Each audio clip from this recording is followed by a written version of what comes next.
주미가라고 하는 장로님은 어머니 권사님이 많은 돈을 들여줘서 교회를 지어 주었습니다. 그리고 네가 먼 곳에 있는 교회를 섬기더니 힘들었나 보다. 마음껏 한번 잘 섬겨봐라. 독자적으로 교회를 하나 잘 경영해 봐라. 그랬습니다. 예배당이 생겼는데 그런데 목사가 없습니다. 지나가던 어떤 신학생, 갓 졸업한 신학생이 있었습니다. 우리에게 와서 목사가 되어라.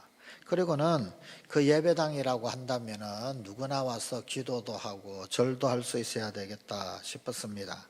그래서 강단 위에는 십자가뿐만 아니라 마리아 상도 놓고 또 부처상도 놓고 천하대장군, 지하여장군 다 올려 놓았습니다.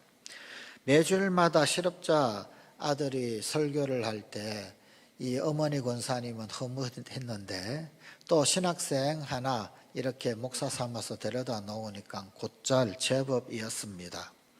그런데 이 주미가 장로가 그렇게 교회에 재미를 붙여갈 무렵에 문제가 생겼습니다. 어떤 아주 부자 기업에서 땅을 찾아다니다가 주일이 되자 바로 이곳 교회에서 임원들이 함께 모여서 예배를 드렸습니다. 그런데 가만 보니까 예배가 참 재미있었습니다.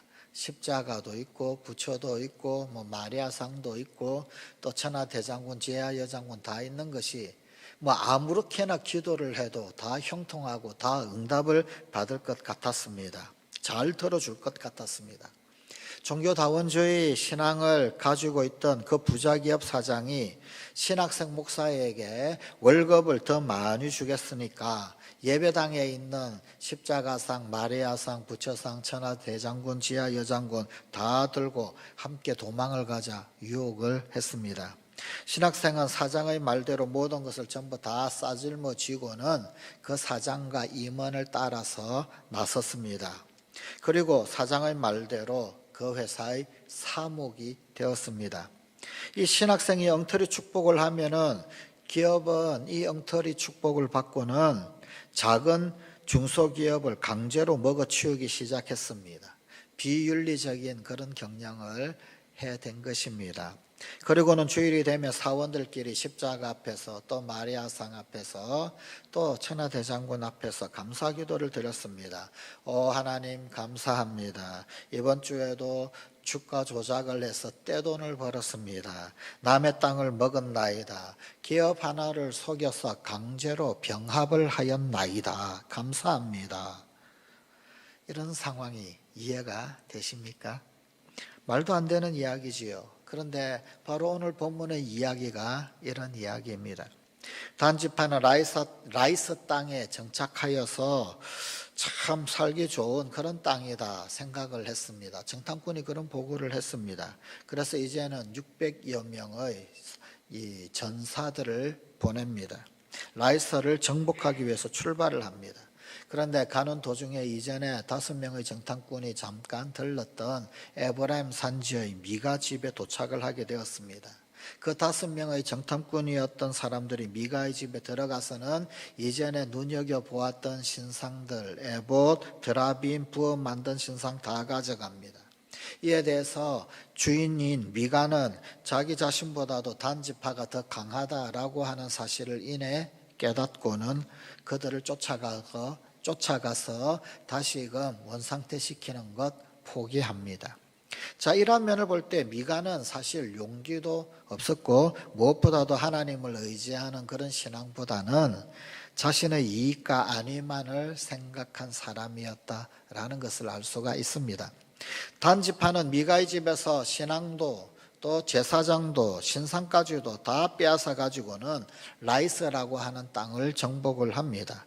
그리고 오늘 본문 말씀은 그 이후의 그 라이스에 정착한 단지파의 땅, 그 땅에 우상 신상이 어떻게 세워졌는지 또 그것에 대하여서 본문 31절에서 이렇게 언급을 합니다. 하나님의 집이 실로에 있을 동안에 미가가 만든 바 새긴 신상이 단 자손에게 있었더라. 사실 정탐꾼들의 말을 들었던 정탐 보고를 받았던 단지파 사람들은 매우 기뻤습니다. 그들은 단지파에서 선발했던 600명의 용사를 앞세우고 라이스 땅을 공격하기 위해서 갔습니다. 그들은 우선 소라 그리고 에스다올을 출발하여서 유다에 있는 기럇 야림에 진을 쳤습니다. 그들은 전쟁할 때 쓰는 무기를 손에 들었습니다. 전쟁 무기를 든 사람이 600명이다. 그러면은 그 처 딸린 식구들 자식 처 뭐 다 하면은 아마도 한 2,000명 혹은 3,000명 정도가 되었을 것입니다.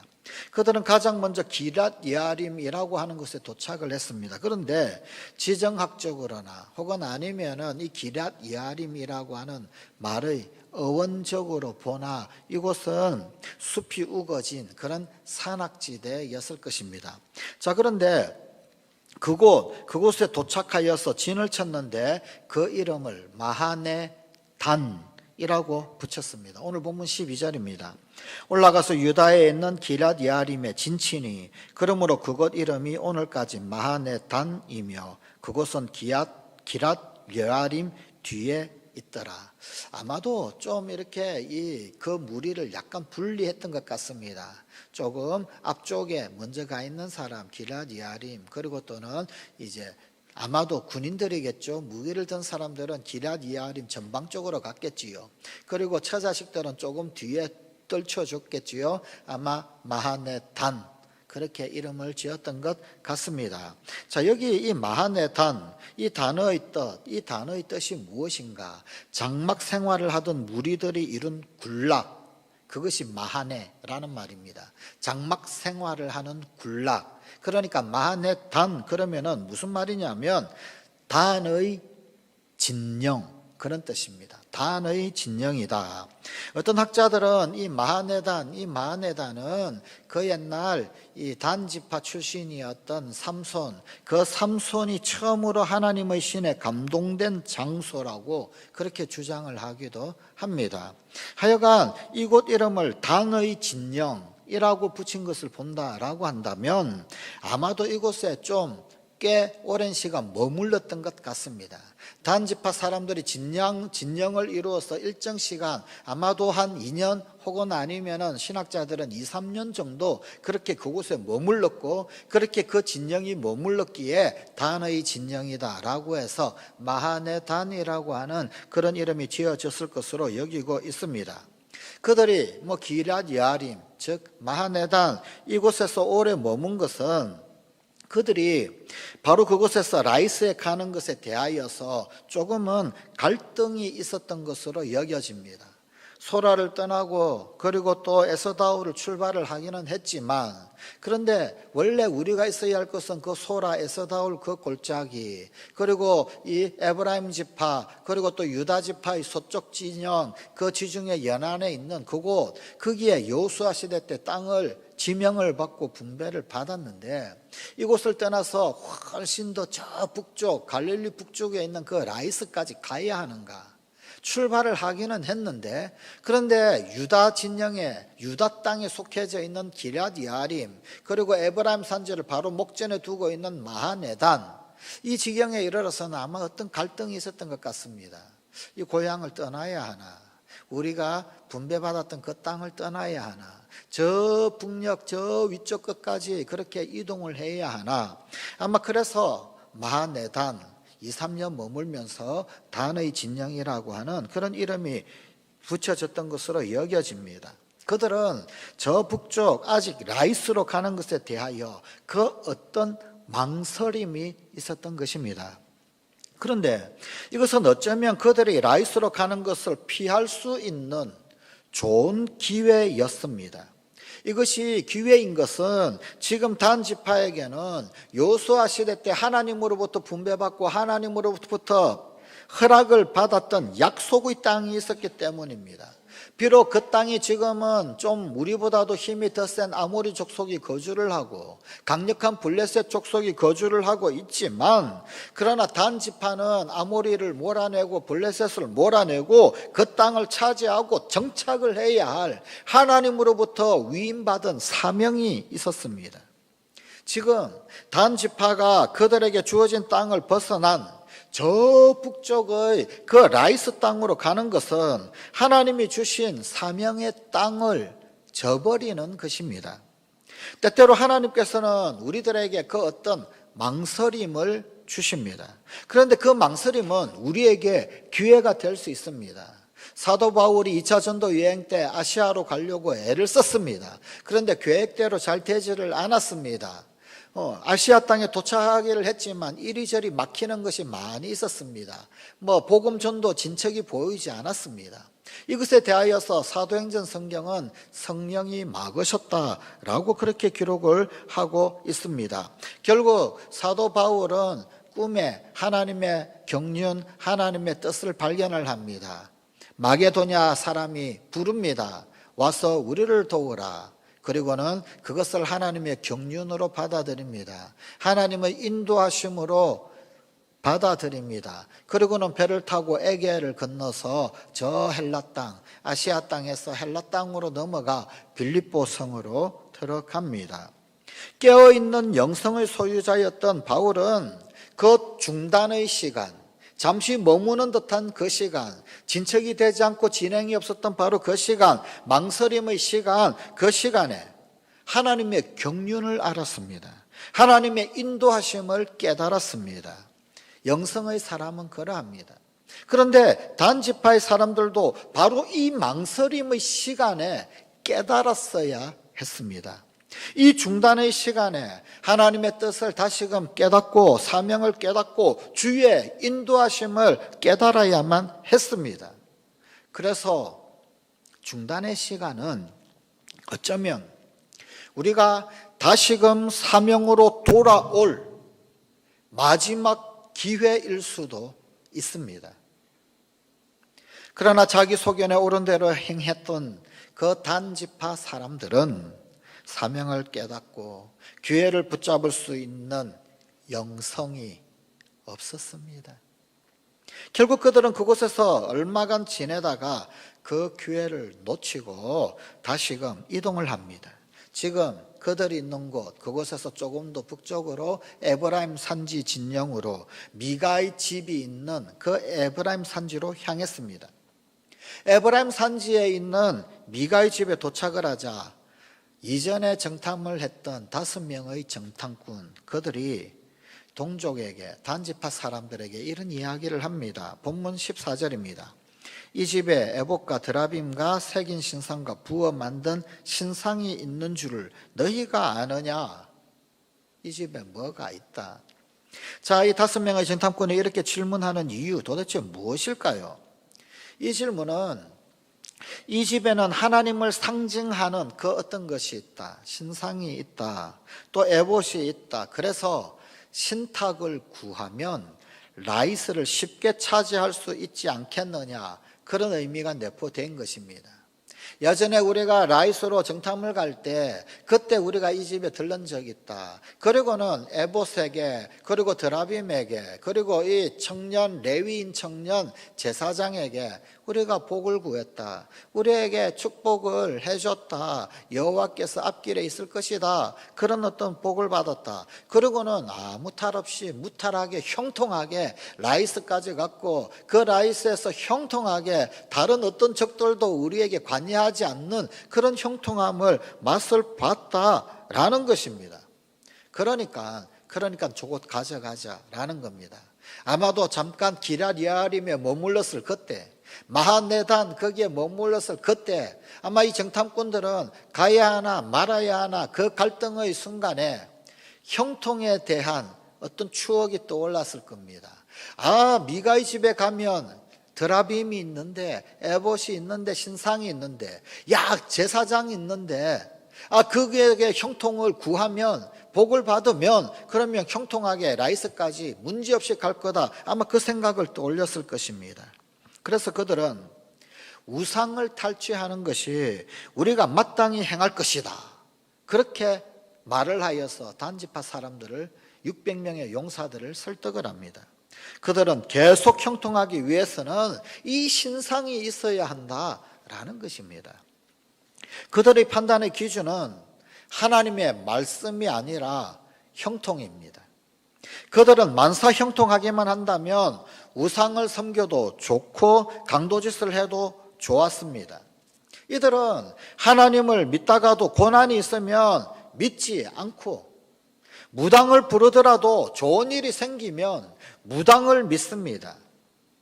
사단도 우리에게 잠시 이적을 베풀 수 있고 형통함을 줄 수 있습니다. 그러나 우리는 그 형통함의 끝이 무엇인가? 그 형통함의 끝이 어떻게 되는가? 그것을 보아야 합니다.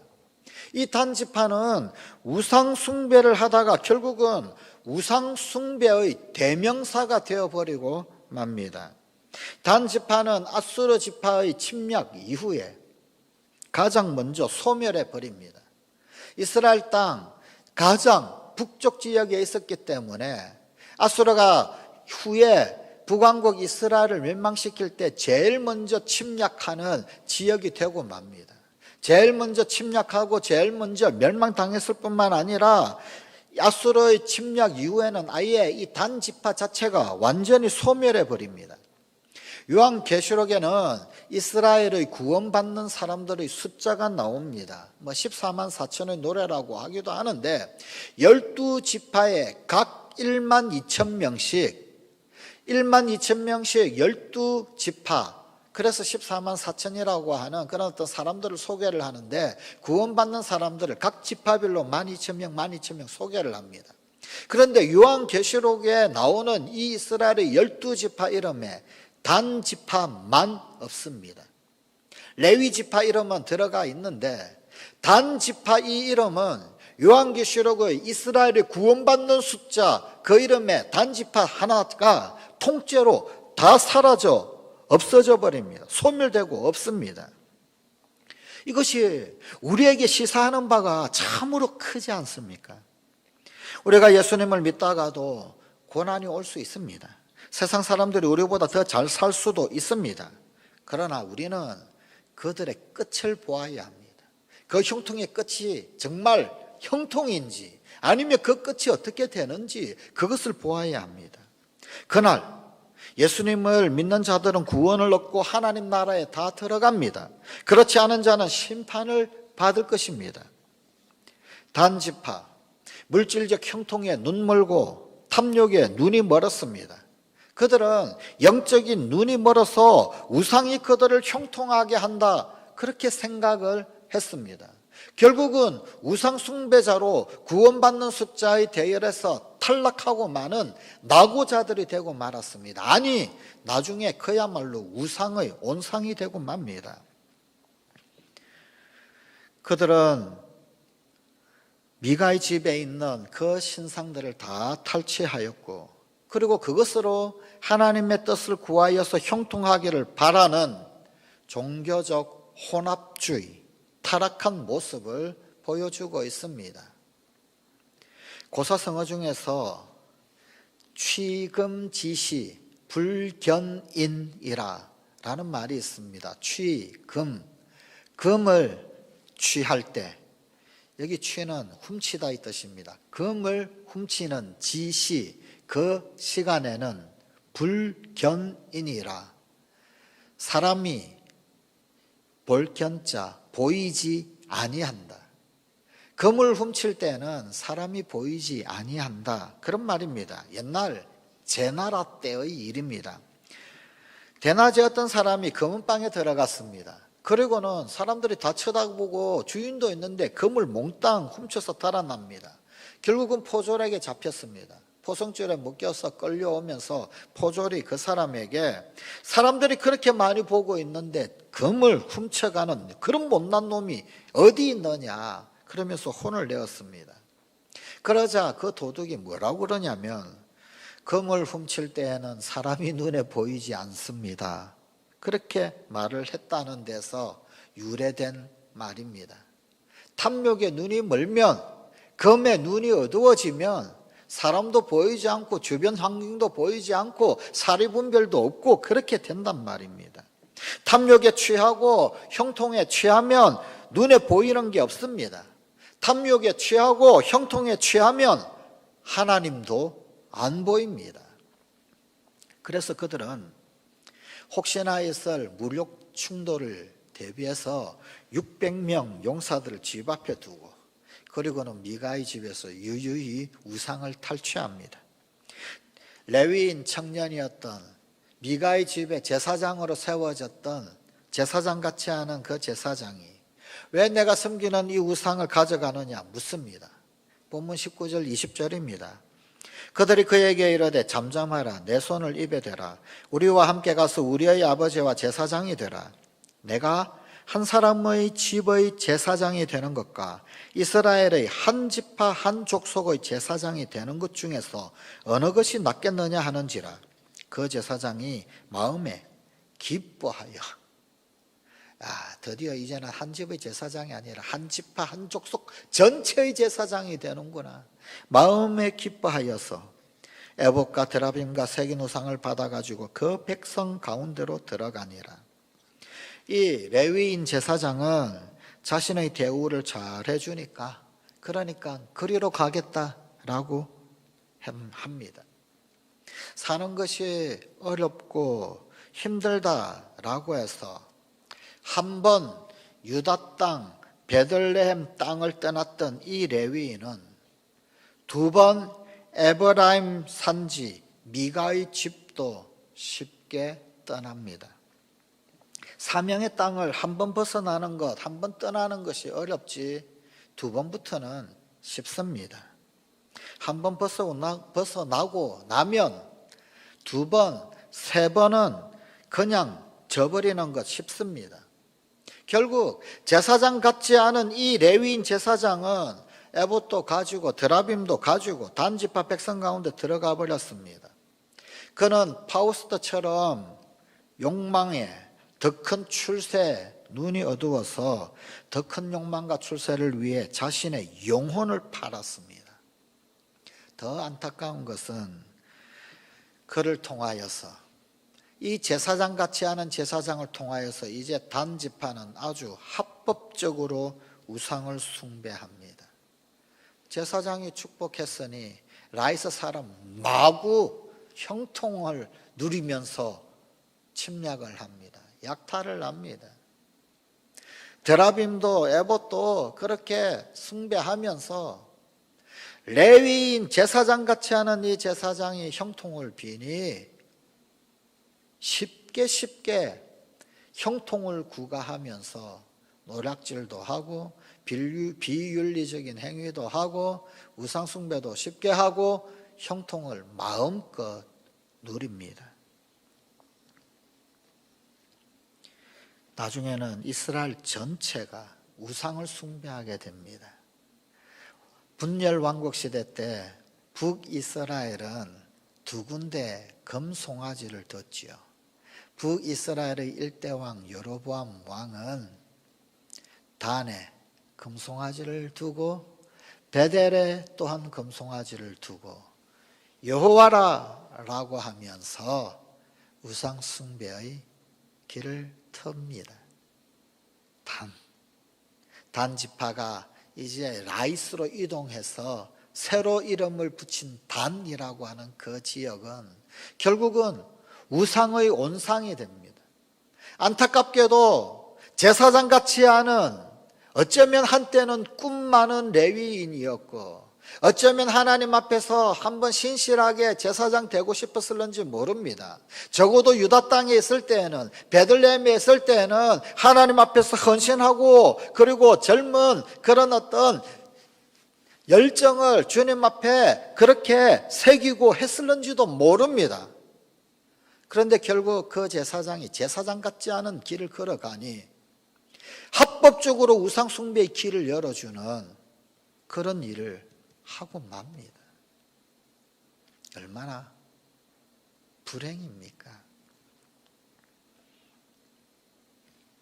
더 안타까운 것은 이 단이라고 하는 지역은 온전한 우상의 온상이 되고 말게 됩니다. 또한 이 단 지파 역시 미가가 했던 방식하고 똑같이 제사장 같지 않은 제사장을 세웁니다.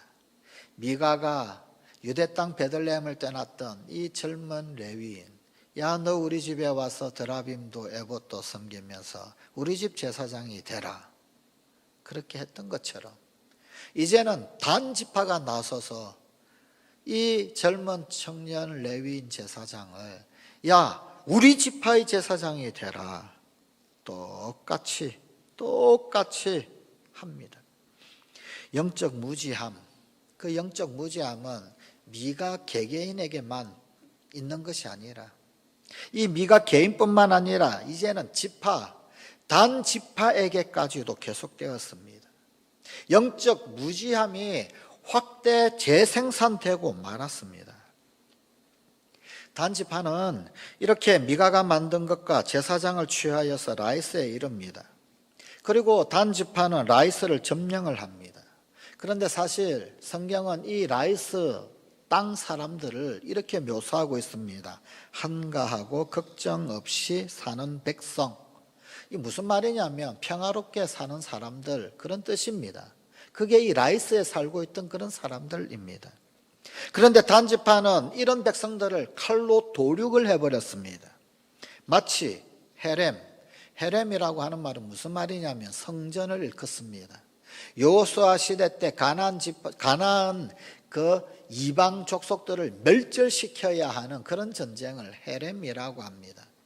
단 지파는 지금 다시 말하면 이 라이스 사람들을 도륙을 하면서 거룩한 전쟁으로 생각을 하고 평화로운 그 사람들을 무참히 죽이고 성읍을 불살라 버렸습니다. 하지만 이 라이스 사람들, 이들은 가나안 족속이나 혹은 아모리 족속 혹은 블레셋 족속, 브리스 족속들, 그런 민족적 개념을 가지고 있는 그런 사람이 아니었습니다. 그런 어떤 족속이라고 민족 개념으로 그렇게 언급되지 않습니다. 뭘 말하느냐 하면은 이 라이스 사람들은 이 헤렘의 법칙이 적용될 그런 대상이 아니었다라는 것입니다. 그러나 그럼에도 불구하고 단지파는 헤렘이라고, 거룩한 전쟁이라고 스스로 생각합니다. 자기 소견에 옳은 대로 생각하고 무참한 학살을 자행을 합니다. 왜 안 그렇겠습니까? 제사장도 마음대로 세우는데, 마음대로 드라빔을, 에봇을 여호와라고 그러는데 왜 안 그렇겠습니까? 헤렘도 하나님이 정해주는 것이 아니라 단지파 사람들 자기들이 마음대로 헤렘이라고 정하지요. 사실 그러고 보면 오늘날에도 성전이라고 소위 이야기하는 것들, 하나님하고 아무런 상관이 없는, 사람들이 그냥 자기네들 이익을 따라서, 이윤을 따라서 성전이라고 그냥 그렇게 만홀히 여기며 이름을 붙이는 그런 경향이 오늘날에도 얼마나 많이 있습니까? 단지파는 이렇게 하나님께서 주신 기업은 쉽게 포기합니다. 그러면서 눈으로 보기에 좋고 손쉽게 얻을 수 있는 그 땅은 이거 성전이라고, 헤렘이라고, 하나님을 위하여서 싸우는 것이라고 하면서 사람들을 도륙하여서 차지하는 비신앙적인 모습의 극단을 보여주고 있습니다. 이렇게 차지한 땅을 나중에 단이라고 칭합니다. 그래서 단은 이스라엘 땅 갈릴리 지역 저 북단에 위치합니다. 오늘날에도 성지순례를 만약에 간다라고 그러면은 판니아스라고 하는 지역이 있습니다. 판니아스 폭포가 아주 유명하지요. 이스라엘 땅의 3대 수원지 중에 하나입니다. 그 모든 물들이 갈릴리 호수로 흐르고, 그리고는 그 갈릴리 호수에서 요단강을 통해서 사해까지 흘러가는 이스라엘 땅 전체의 물을 공급하는 세계의 중요한 수원지 중에 한 가지, 그 지역에 판니아스 폭포가 있는데 그 지역 근처에 판이라고 하는 신의 신전 자리가 아직도 있습니다. 이 판신은 아마 그림을 통해서 한두 번은 분명히 보셨을 겁니다. 상체, 머리 모양은 뿔을 달고 있는 양의 모습입니다. 그리고 하체는 사람의 하체를 가지고 있는 그림이나 세계사 통해서 한 번쯤은 보셨지요. 그게 이 단 지역에 오늘날 판신전이 단 지파들이 있었던 그 지역에 신전 자리가 그대로 있습니다. 뿐만 아니라 금송아지를 숭배했던 그곳이 단 그리고 베델 그 땅이 되었습니다. 우상의 온상이 되고 말았습니다. 이렇게 차지한 땅을 단이라고 부를 뿐 아니라 미가에게서 빼앗아온 신상을 그곳에다가 세워두었지요. 결국은 우상의 온상이 되고 맙니다. 형통하지 않고 비록 어려움이 있을지라도 하나님 끝까지 섬기겠다. 여러분 그게 신앙 아닙니까? 어떤 형통함이 있어도 하나님 주신 길이 아니다. 그러면 거절할 수 있는 것 그것이 신앙 아닙니까? 어떤 고난도 하나님의 뜻이면 갈 수 있어야 합니다. 우리에게 중요한 것은 성경 말씀이고 하나님의 약속이지 형통이 아닙니다. 하나님께서 우리에게 이런 순수 복음 신앙을 주시기를 사모하십시다. 사랑하는 성관가족 여러분, 인간적인 욕망, 욕심, 그리고 짧은 소견에 사로잡혀 타인에게 불합리한 일을 하면서 헤렘이라고 그러고 성전이라고 그러고 형통이라고 그러고 하나님이 허락하신 은혜라고 그러면서 잔인한 폭력을 행하고 있지는 않을까요? 하나님 아닌 다른 것을 섬기면서 그게 하나님 은혜라고 혹은 아니면 하나님의 형통을 구하고 있는 것은 혹 아닐까요? 내 안에 있는 그 우상을 제거하지 못하고 그것에 내 마음 깊은 곳에 그것을 잘 모시고 살고 있지는 않습니까? 사실은 욕망을 숭배하면서 하나님을 섬긴다고 착각하고 있지는 않습니까? 기도하십시다. 하나님, 결국 이스라엘 구원의 반열에도 들지 못하고 하나님 잘 섬긴다고 하면서 헤렘이라고 하면서 사실은 욕심대로 행하고 있고 결국은 우상의 온상이 되고 말았던 안타까운 단지파 사람들을 봅니다. 교훈을 얻게 하여 주옵소서. 스스로 경계할 수 있게 하여 주시옵소서. 자기 소견에 옳은 대로가 아니라 하나님 무엇이라 말씀하는지 형통이 아니라 하나님의 약속을 따르고 말씀을 따르고 주의 거룩한 뜻과 경륜을 밝히 깨달아 순종하는 우리 성관가족들 꼭 되게 하여 주시옵소서. 예수님 이름으로 기도드리옵나이다. 아멘.